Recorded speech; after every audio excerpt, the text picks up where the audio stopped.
Now what's up, bitch? Ohio. I'm a fucking show. Running in my face. Hey, what's wrong, guys? Dignal. In today's video, I'm going to be showing you how to make the effect you have just seen on screen. Now, today's video is going to be without a webcam because, funny enough, YouTube has detected that I am a minor. I don't fucking know. YouTube just said, fuck it, you can't do that anymore.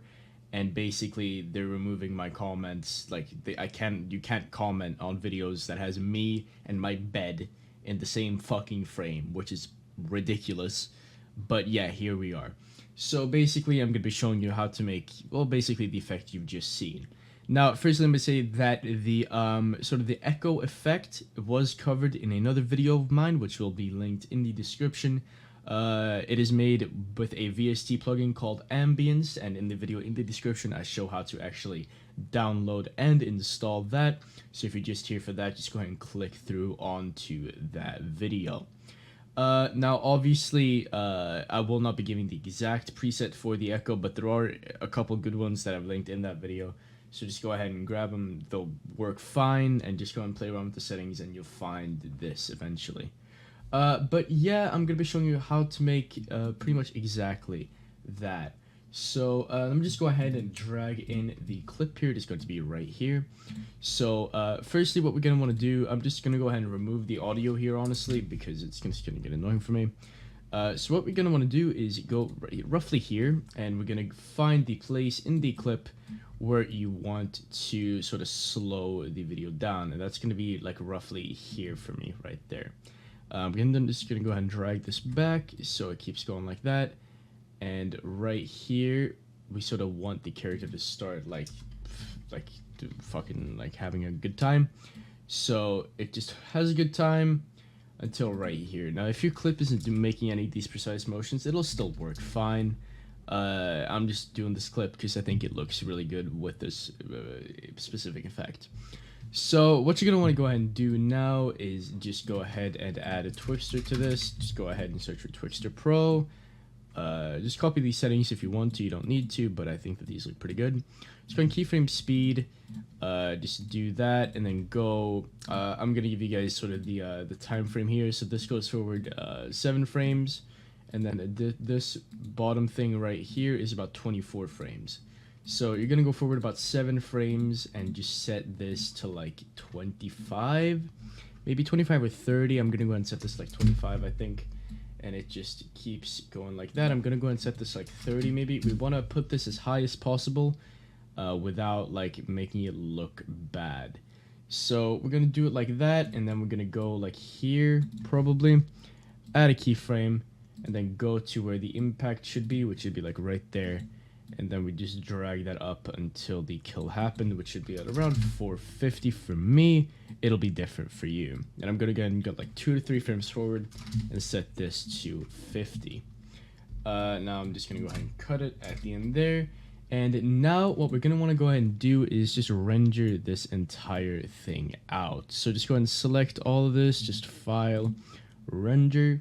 And I'm just gonna go ahead and render the clip out, and I'll see you guys once that's done. Alright, now once the clip has actually gone out and rendered, what you're gonna want to do is just drag it back on top, just like so. Just go and delete the entire audio track and also the video track, and now you have sort of what is called like a pre-composed Twixtor thing, which is always pretty nice. So now what we're gonna go ahead and do is just search for BCC temporal blur. Just like so, just go and drag the default onto the clip and set the amount to 0. Now what we're gonna do is just go to just sort of where we want the actual things to start, which is gonna be like right here for me. So we just keyframe right there, and we set this to like that. Then we're gonna go ahead and go forward a bit, just like that. Set the amount to 15. And then we're going to go ahead and go an even amount forward again. And we're going to set this to like 3 or 4. I'm going to set that to 3. And then we just keep making these sort of waves until we reach the actual Twixtor part, which should be roughly right here, right? Well, it'd be here. So just make sure that everything is evened out and nice, just like so. And now what we're gonna go ahead and do is just go into our video effects tab once again and search for black and white. Just going to drag the default on, set the amount to 0, and just match this wave. Now this is going to look really, really cool once we add the overlay later. It'll look it'll look extremely good because the black and white actually brings out the actual background a lot. Don't set it to a full black and white. I wouldn't really recommend that because it can look a bit weird and it can look a bit jagged. So, like so, I'd say we have it pretty good. I wouldn't really set these to 0 as well. I set that to maybe like 0.3, roughly like that, and that should be fine. Now what we're gonna go ahead and do is add a video track and just go and download the overlay that is in the description. I'm gonna go ahead and try to find this very quickly.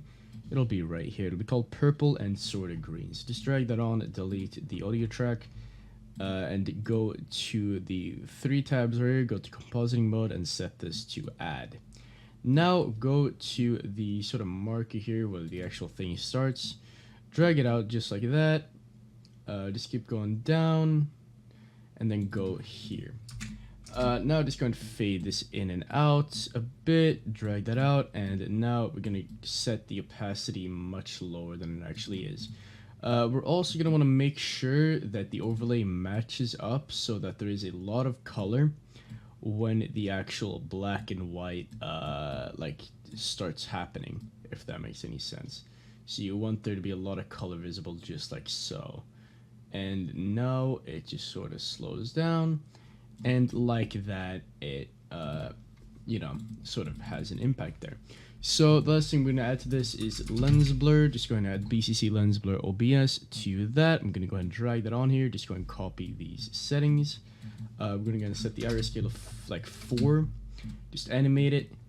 Drag that to the middle just like so. And once again, match the waves, but there being 0 at the start. So like 2 in the middle. 4 once again right there, and 0 at the end. Now this is gonna add like a bit more sort of depth to it, I'd say, so that it doesn't look too weird. And now what we're gonna go ahead and do is split the clip on the impact, which will be right, it's probably here, right? It'll be right there. So now what we're gonna go ahead and add right here is just like your impact basically. So just add your impact. I'm gonna go ahead and add mine there, just like so. This is my impact, and that's really all you need there. Now what I'm gonna go ahead and add here on the last part is going to be the warp transform.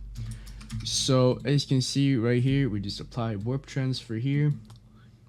And now what we're going to go ahead and do is keyframe the scale and the shear. And let's go ahead and go to sort of where the Twixtor starts, which will be right there. Just go and add both keyframes there. Go ahead and go like sort of a bit before the clip stops, which will be like right there. And then to the last frame, and then we add another keyframe. Now go to the middle part right here. And we're gonna set the scale to 0.2, and we're gonna set the shear to either positive or negative depending on which way the character is or the enemy is.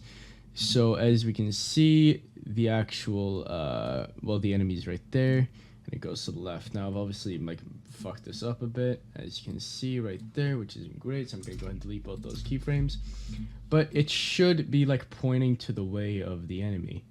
And it is, as you can see right there.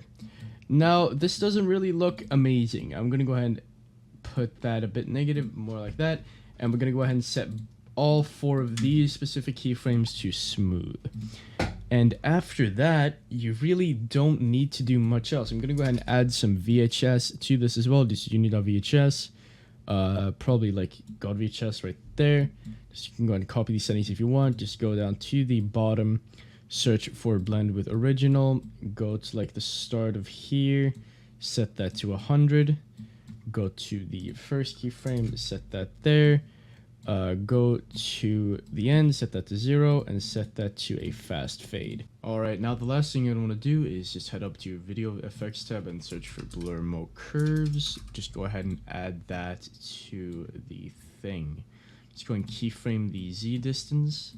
Go ahead and go up here, go to where the first keyframe is, just add that. Now just go like here, roughly, just add another keyframe and add a third keyframe right there.